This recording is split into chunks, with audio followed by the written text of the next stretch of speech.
ಏ ಗೀತಾ,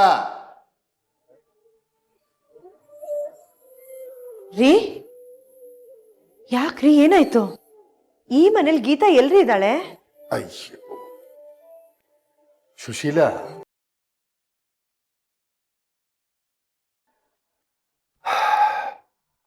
ನೋಡಿದ್ಯಾ ಸುಶೀಲಾ, ಮಗಳಿಲ್ದೇ ಇರೋ ಮನೆಯಲ್ಲಿ ಅವಳ ನೆನಪು ಹೇಗೆ ಕಾಡ್ತಿದೆ ಅಂತ. ನಿನ್ಗೇನಾದ್ರೂ ಫೋನ್ ಮಾಡಿದ್ಲಾ? ಯಾಕೆ? ಅಯ್ಯೋ, ಅಮ್ಮ ಮಗಳು ತುಂಬಾ ಕ್ಲೋಸ್ ಅಲ್ವಾ, ಅದಕ್ಕೆ ಫೋನ್ ಮಾಡಿದ್ಲಾ ಅಂತ ಕೇಳಿದೆ. ಅಲ್ಲ, ನೀವು ಆ ಕಣೆ, ನಾನು ಏನೇ ಹೇಳಿದ್ರು ನೀನು ಹೆದರ್ಕೊಂಡು ಮಾತಾಡ್ತೀಯ. ಯಾಕಷ್ಟು ಅಂಜಿಕೆ? ಬದಲಾಗೆ ಅಂಜಿಕೆ ಬಿಡು, ಧೈರ್ಯವಾಗಿರು.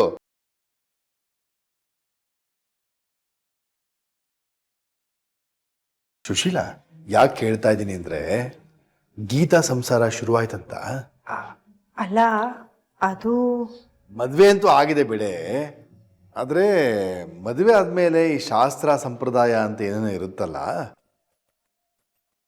ಅದಕ್ಕೆ ಆ ಮನೆ ಕಡೆಯಿಂದ ನಮ್ಗೆ ಯಾವುದೇ ಥರದ ಆಮಂತ್ರಣ ಬರಲಿಲ್ಲ. ಅದಕ್ಕೆ ಅವ್ರ ಸಂಸಾರ ಶುರುವಾಯ್ತೋ ಇಲ್ವೋ ಅಂತ. ಎಲ್ರಿ ಅದೆಲ್ಲ? ನಮ್ ಗೀತಾ ಇನ್ನು ಕಾಲೇಜ್ಗೆ ಹೋಗ್ತಿದ್ದಾಳ್ರಿ. ಏನು, ನಿನ್ನ ಮಗಳು ಕಾಲೇಜ್ಗೆ ಹೋಗ್ತಿದ್ದಾಳ? ಗೀತಾ ಮದುವೆ ಆದ್ಮೇಲೂ ಕಾಲೇಜ್ಗೆ ಹೋಗ್ತಾ ಇದ್ದಾಳ? ಅದಕ್ಕೆ ಕಣೆ ಅವ್ರಿಗೆ ಬುದ್ಧಿ ಇಲ್ಲ ಅನ್ನೋದು. ಮದುವೆ ಆದ್ಮೇಲೆ ಹೆಣ್ಣು ಒಂದು ದೊಡ್ಡ ಯೂನಿವರ್ಸಿಟಿಗೆ ಪ್ರವೇಶ ಮಾಡ್ತಾಳೆ.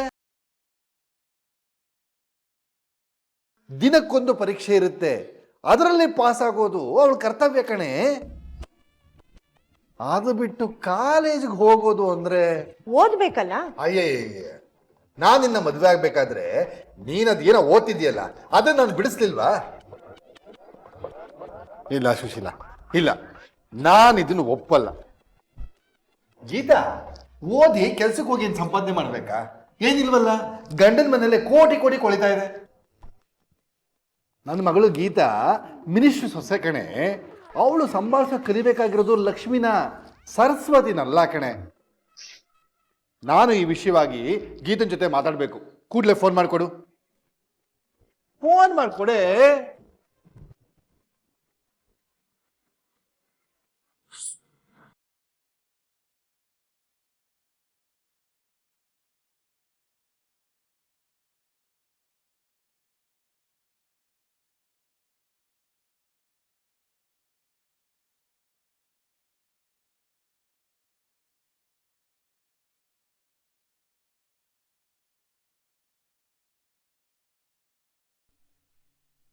ಏನಾಯ್ತು ವಿಜಿ? ನನ್ ಕೈಯಲ್ಲಿ ಆಗ್ತಿಲ್ಲಮ್ಮ.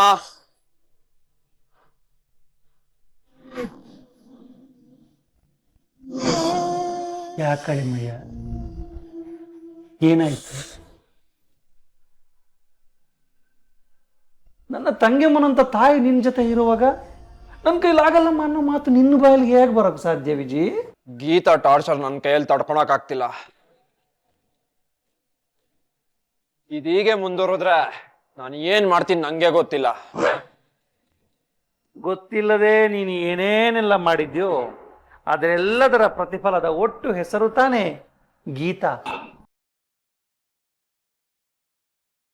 ಅಣ್ಣ ಸುಮ್ನಿರು.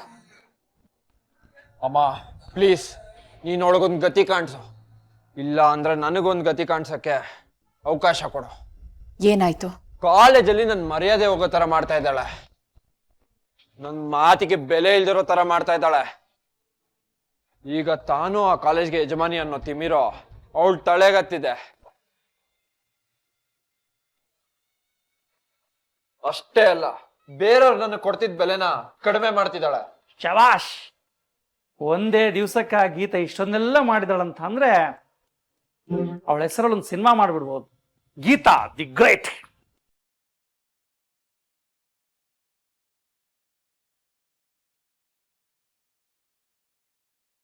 ಕಾಲೇಜಲ್ಲಿ ನಾನ್ ತಲೆ ತಗ್ಗಿಸ್ಕೊಂಡು ಓಡಾಡ್ಬೇಕಾ? ನಮ್ ಕಾಲೇಜಲ್ಲಿ ನಾನು ಏನಾದ್ರು ಮಾಡ್ಬೇಕಂದ್ರೆ ಪರ್ಮಿಷನ್ ಕೇಳ್ಬೇಕಾ? ಅಂಥದ್ದೇನಪ್ಪ ಮಾಡದೆ ದೊರೆ? ಕಾಲೇಜಲ್ಲಿ ಸಿಗರೆಟ್ ಸೇದ್ದೆ, ಅದು ತಪ್ಪ? ಆಗ್ಬಹುದಪ್ಪ, ಆಗ್ಬಹುದು. ಆದ್ರೆ ಹೊಗೆ ನೀರು ಹಾಕಿದ್ಯಾ, ಬೆಂಕಿ ಅವಳು ಹಾಕ್ತಾಳೆ ಅಂತಾನ. ಆ ಬೆಂಕಿ ಇಲ್ಲದೆ ಈ ಹೊಗೆ ಆಡಲ್ಲ ಅಂತಾದ್ರೆ ಅವಳಿಲ್ದೆ ನಿನ್ನ ಅಸ್ತಿತ್ವನೇ ಇಲ್ಲ ಅಂದಂಗಾಯ್ತಲ್ಲೋ. ಮಾಮ, ಅವಳಿಗೆ ಸಪೋರ್ಟ್ ಮಾಡ್ಕೊಂಡು ಹೀಗೆ ಮಾತಾಡ್ತಾ ಇದ್ರೆ ನಿನ್ನ ಕೊಂದಾಕ್ಬಿಡ್ತೀನಿ ಅಷ್ಟೇ. ಅವಳು ಗೆದ್ಲು ಅಂತ ಕಾಲೇಜೇ ಚಪ್ಪಾಳೆ ಹೊಡಿತಾ ಇದೆ. ನಾನು ಅವಳು ಕಾಲೇಜಿಗೆ ಕಾರಲ್ಲಿ ಕರ್ಕೊಂಡೋದ್ರೆ ನನ್ನ ಡ್ರೈವರ್ ಅಂತ ರೇಗಿಸ್ತಾ ಇದ್ದಾರೆ. ನಾನು ಅಮ್ಮನವ್ರ ಗಂಡ ಅಂತೆ. ಇನ್ಮೇಲೆ ನನ್ನ ಆಟ ನಡೆಯಲ್ವಂತೆ. ನನ್ನ ಬದುಕಿನ ಗಾಡಿಗೆ ಅವಳು ಬ್ರೇಕ್ ಅಂತೆ. ಅವಳನ್ನ ಆದಷ್ಟು ಬೇಗ ಒಂದು ಬ್ರೇಕಿಂಗ್ ನ್ಯೂಸ್ ಮಾಡ್ಬೇಕಮ್ಮ.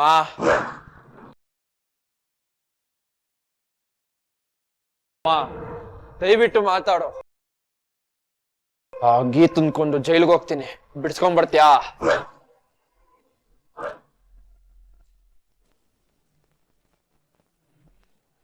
ಹೇಳಮ್ಮ, ಬಿಡ್ಸ್ಕೊಂಡ್ ಬರ್ತೀಯಾ? ಈ ಪ್ರಶ್ನೆ ಕೇಳ್ತಿದ್ಯಲ್ಲ, ನಾಚಿಕೆ ಆಗಲ್ವಾ ನಿನ್ಗೆ?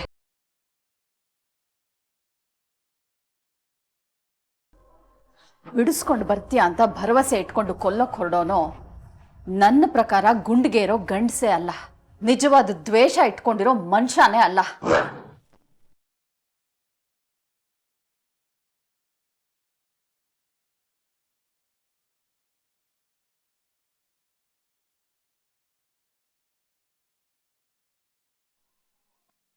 ಹಲೋ. ಅಮ್ಮ.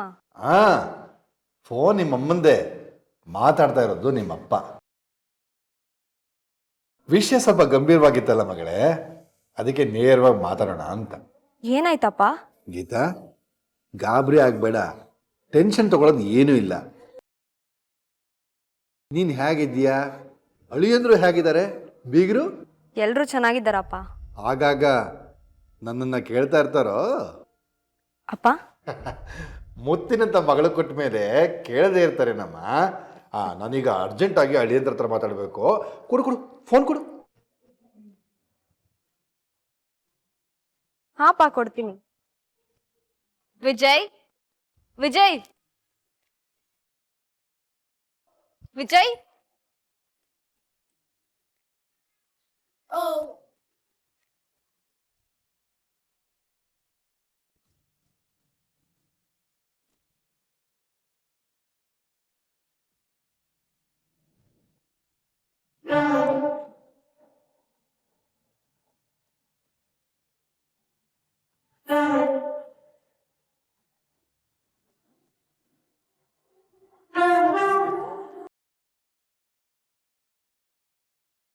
ವಿಜಯ್, ನಿಮ್ ಮಾವ ಮಾತಾಡ್ತಿದ್ದಾರೆ.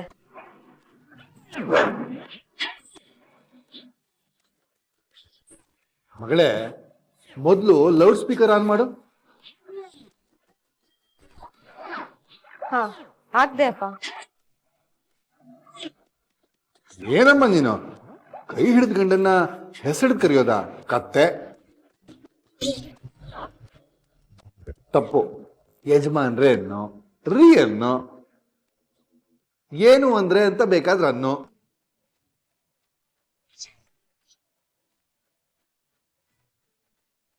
ಅಪ್ಪ, ನಾನು ಅವ್ರನ್ನ ಸೌಕಾರ್ಯ ಅನ್ಬೋದಾ? ಅನ್ನಮ್ಮ, ನಿಜವಾಗ್ಲೂ ಅವ್ರು ಸಾಹುಕಾರರೇ, ಲಕ್ಷ್ಮೀ ಪುತ್ರರು, ಕುಬೇರನ ಕಂದ. ಕೊಡು ಕೊಡು ಫೋನು, ನಾನು ಅವ್ರ ಜೊತೆ ಮಾತಾಡ್ಬೇಕು. ಲೌಡ್ ಸ್ಪೀಕರ್ ಹಾಕಿದ್ದೀನಪ್ಪ. ನಿಮ್ ಮಾತು ಅವ್ರಿಗೂ ಕೂಡ ಕೇಳಿಸ್ತಾ ಇದೆ. ಅತ್ತೇನೂ ಇದ್ದಾರೆ, ತಾರಣ್ಣ ಅಂಕಲು ಇಲ್ಲೇ ಇದ್ದಾರೆ. ಒಳ್ಳೇದಾಯ್ತು. ಸಭೆಗೆ ನಮಸ್ಕಾರ. ಯಾಕೆ ಲೌಡ್ ಸ್ಪೀಕರ್ನ ಆನ್ ಮಾಡಿ ಅಂತ ಹೇಳ್ತಾ ಇದ್ದೀನಿ ಅಂದ್ರೆ, ಈ ಮಾತನ್ನ ನನ್ನ ಮಗಳು ಕೇಳಿಸ್ಕೊಳ್ಬೇಕು, ಅದು ಬಹಳ ಮುಖ್ಯ. ಗೀತಾ, ನಿನ್ನ ಯಜಮಾನ್ರನ್ನ ರೀ ಅಂತ ಕರಿ.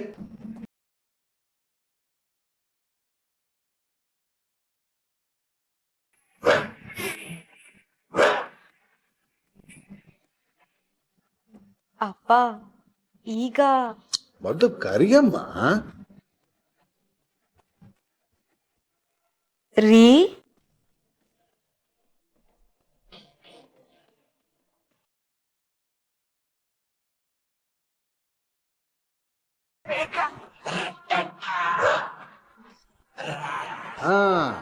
ಅದು ಜಾಣೆ. ನನ್ನ ಮಗಳು ಹೇಳಿದ ಮಾತನ್ನ ತಕ್ಷಣ ಕೇಳ್ಬಿಡ್ತಾಳೆ. ಹೇಳೋರು ಒಬ್ರು ಇರ್ಬೇಕು ಅಷ್ಟೇ ಹೇಳಿ ಅಂದ್ರೆ ಎಷ್ಟಕ್ಕೂ ನಾನ್ ಕಲ್ಸಿರೋ ಗುಣಗಳು ಎಲ್ಲೂ ಹೋಗುತ್ತೆ ಹೇಳಿ. ಅಳಿ ಅಂದ್ರೆ ಕೇಳಿಸ್ಕೊಳ್ತಿದ್ದೀರೋ? ಕೇಳಿಸ್ಕೋತಿದ್ದಾರೆ ನೀವು ಇದು ಹೇಳಿ. ಮತ್ತೆ ಹಾ ಹ್ಞೂ ಅಂತ ಏನು ಅಂತ ಇಲ್ಲ. ಅವ್ರಿಗೆ ಮಾತಾಡಕ್ ಆಗ್ತಿಲ್ಲ, ಬಿದ್ದು ಪಾಪ ಹಲ್ಲು ಮುರ್ಕೊಂಡಿದ್ದಾರೆ ಅವರು. ಅಯ್ಯೋ ರಾಮ್ನೆ, ಯಾಕಂಗಾಯ್ತು? ಏನಿಲ್ಲಪ್ಪ, ಕಾಲೇಜಲ್ಲಿ ಒಂಚೂರು ಆತರ ಪಟ್ಟಿ ಮುಗುರ್ಸ್ ಬಿದ್ರು, ಅಲ್ಲಿಗೊಂಚೂರು ಏಟ್ ಆಗಿದೆ ಅಷ್ಟೇ. ಅದೇ ವಿಷಯ ಮಾತಾಡ್ಬೇಕು ಅಂತ ನಾನು ಫೋನ್ ಮಾಡಿದ್ದೋಳಿ ಅಂದೆ. ಅವನ ಕೈಯಲ್ಲಿ ಮಾತಾಡೋದಕ್ಕಾಗ್ತಿಲ್ಲ. ಅದೇನ್ ಮಾತಾಡ್ಬೇಕೋ ನನ್ನ ಹತ್ರ ಮಾತಾಡಿ. ನೀವಾ ನಿಮ್ ಜೊತೆ ಮಾತಾಡೋದೇ ಸರಿ. ಅಲ್ಲ ಬೀಗ್ರೆ, ನಿಮಗ್ ಬುದ್ಧಿ ಇಲ್ವಾ? ಮಂತ್ರಿಗಳ ಹೆಂಡತಿಯಾಗಿ ಮಾಡೋ ಕೆಲ್ಸನ ಇದು? ನಾನೇನ್ ಮಾಡ್ದೆ? ಗಂಡ ಹೆಂಡತಿನ ಸಂಸಾರ ಮಾಡಿ ಅನ್ನೋದನ್ನ ಬಿಟ್ಟು ಕಾಲೇಜಿಗೆ ಕಳಿಸ್ತಿದ್ದೀರಲ್ಲ, ಇದು ಸರಿನಾ?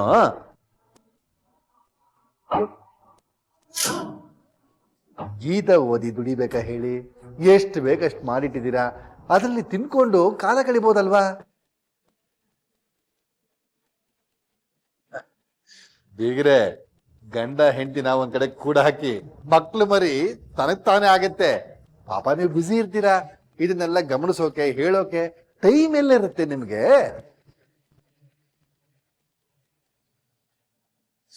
ಅದಕ್ಕೆ ನಾನೇ ಈ ಮಾತು ತೆಗೆದೆ. ಗೀತಾ ಹೇಳಿದ್ದೀನಮ್ಮ, ಕಂದ ಇನ್ಮೇಲೆ ಕಾಲೇಜ್ಗೆ ಹೋಗ್ಬೇಡ, ಗಂಡನಿಗೆ ಅತ್ತೆಗೆ ಚೆನ್ನಾಗಿ ಸೇವೆ ಮಾಡ್ಕೊಂಡಿರು, ಆಯ್ತಾ? ಅದನ್ನೇ ಮಾಡ್ತಿದ್ದೀನಪ್ಪ, ಇನ್ಮೇಲೆ ಒಂಚೂರ್ ಜಾಸ್ತಿ ಮಾಡ್ತೀನಿ. ಹಾ, ನನ್ ಮುದ್ದು ಮಗಳೇ, ಈಗ ಫೋನ್ ಇಡು. ಒಂದ್ ನಿಮಿಷ. ಅಳಿಯಂದ್ರೆ ಹಲ್ಲು ಮುರ್ಕೊಂಡ್ರಿ ಅಂತ ಬೇಜಾರ್ ಮಾಡ್ಕೋಬೇಡಿ. ಗಣೇಶ ತನ್ನ ಒಂದು ಹಲ್ಲನ್ನ ಮುರ್ಕೊಂಡ, ಅದ್ರ ಅರ್ಥ ಏನ್ ಹೇಳಿ? ಅಹಂಕಾರ ಮುರ್ಕೊಂಡ ಹಾಗೆ. ಹಲ್ಲು ಮುರ್ಕೊಂಡ್ರೆ ಅಹಂಕಾರ ಒಂಚೂರು ಹೋಯ್ತು ಅಂತ. ಇಡ್ತೀನಿ. ಎಲ್ರಿಗೂ ನಮಸ್ಕಾರ.